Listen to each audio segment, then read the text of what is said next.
नमस्कार, चव गावाकडच्या यूट्यूब चॅनलवर तुमचं स्वागत आहे। मी गावाकडच्या गावरान पद्धतीनं पालक भजी कशी बनवणार आहे, हिरव्या मिरचीची झणझणीत ती तुम्हाला आज सांगणार आहे।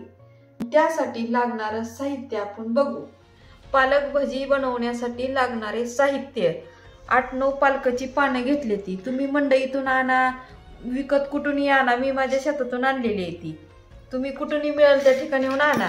1 वाटी बेसन घेतलेला आहे, 2-4 मिरच्याचे तुकडे घेतलेत, कोथिंबीर घेतली, मीठ घेतलंय चवीनुसार, चिमूटभर सोडा घेतलाय, अर्धा चमचा ओवा घेतलाय, धनजिरीची पूड थोडी घेतली, फुलपात्रभर तेल घेतले, पीठ मळण्याकरिता पाणी घेतलेलं आहे। एवढं पाणी लागणार नाही, लागेल असं आपण टाकायचं। आता पीठ मळून घेऊ आपण। ही पीठ 1 वाटी पीठ बेसन टाकले, स्वच्छ पीठ असलं तर घ्या तसंच, नसेल तर जास्त दिवसाचं जुनं पीठ असेल तर चाळून घ्या। आणि ही चिमूटभर सोडा आणि मीठ कोथिंबीर हे सगळं छाट टाकणार आहे, सगळं संगच टाकून द्यायचं। आणि 1 चिमूटभर चमचा तेल, आणि ही पीठ आता मळायचं थोडं थोडं पाणी घेऊन। पातळ पण लय करायचं नाही, घट पण लय करायचं नाही, गाठी पण होऊ द्यायच्या नाही त्या, थोडं थोडं असं झालं बघा पीठ मळून मस्त पैकी।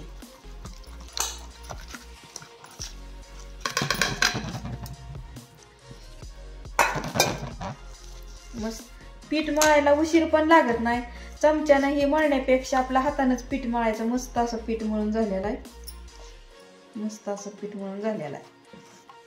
आता मी चला तर मग आता कशी बनवायची ती तुम्हाला सांगते। चला तर मग आता गॅस चालू करू आपण। मोठा गॅस केलाय, कढई गरम व्हायला ठेवली, ही फुलपात्रवर तेल ओतते। एवढं काय तेल लागणार नाही आपल्याला, शिल्लक राहिलं तर उपयोगी येतंयच, पण तेल मी भरपूर ओतलंय। सारखं आपल्याला कांदा भजी, मिरची भजी, बटाटा भजी खाऊन खाऊन कंटाळ येतंय, मग कधी तर बदल म्हणून मी पालक भजी आज बनवायला लागले। जरा तोंडाला पण वेगळी चव येते, पालक पण पोटात जाते कशा तरी पद्धतीनं आपल्या। लहान मुलं माणसांना जरा पालक खाऊ वाटत नाही, मग असं केलं की पालक खाऊ वाटतंय। तेल आपलं गरम झालेलं आहे मस्त पैकी। आता मी बारीक गॅस करते पानं टाकीपर्यंत। पानं जरा मोठी येते, मोठी पानं नको वाटली तर आपल्याला असे 2 तुकडे करायचे पानाचे आणि अशी पिठात बुडवायचे। असं पिठात पालकाचं पान बुडवून असं तेलात सोडायचं।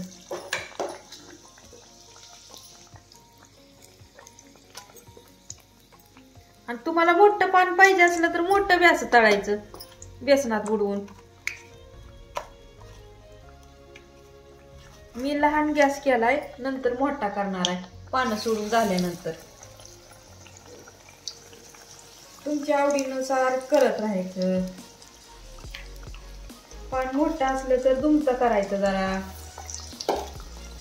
बघा आता करून एकदा। नाहीतर मंडईतनं छोटी पानाची भाजी आणायची, लय मोठा पालक आणायचा नाही। तर आमच्या शेतात जरा मोठा झालाय, त्यामुळे जरा पानं मोठी झालेत। आता 4च सोडते, वास करते। आता बघा कलर कसा पांढरट वाटतंय। आता ही मोठा जरा गॅस करते थोडासा, अशी हळू उलटण्यानं हलवायची, मोडू द्यायची नाही। मस्त तळायला लागलेले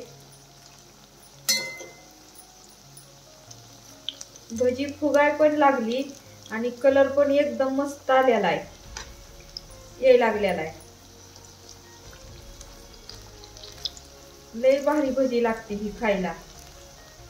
मी असंच नवीन नवीन काय पण अटेम्प्ट करणार आहे गावाकडच्या गावरान पद्धतीनं। तुम्ही बघत राहा, करत राहा, खात राहा। ही पद्धत माझी कशी वाटणार आहे ती चॅनलला सबस्क्राईब करा, कमेंट करा। अशी परत खालची साईड वर करायची हळूच उलटण्यानं. अशी खालची बाजू वर करायची. अशी सारखं फिरवत राहायची म्हणजे एकसारखा कलर येतो भजीला, कमी जास्त कलर होत नाही. सारखं फिरवत राहायची. अशी कसली फुगली आहे बघा, कलर पण कसा यायलाय. आणि हॉटेलमध्ये खाण्यापेक्षा आपली घरीच ही अशी बनवली तर किती छान होते, खायला बी गरम गरम छान. हॉटेलमधलं तेल असतंय खराब आणि जास्त पाटीत ठेवलेलं जास्त जळलेलं तेल असतंय. आपल्या घरचं कसं एवढंच तेल एवढंच असं असतंय. तिथं पाटीनं भजे तळलेली तेल खराब होतंय. बघा अशी करायची. तुम्हाला कशी जास्त लाल पाहिजे असले तर लाल पण करू शकता. तुम्हाला कसा कलर पाहिजे तसा तुम्ही करू शकता, तळू शकता, खाऊ शकता.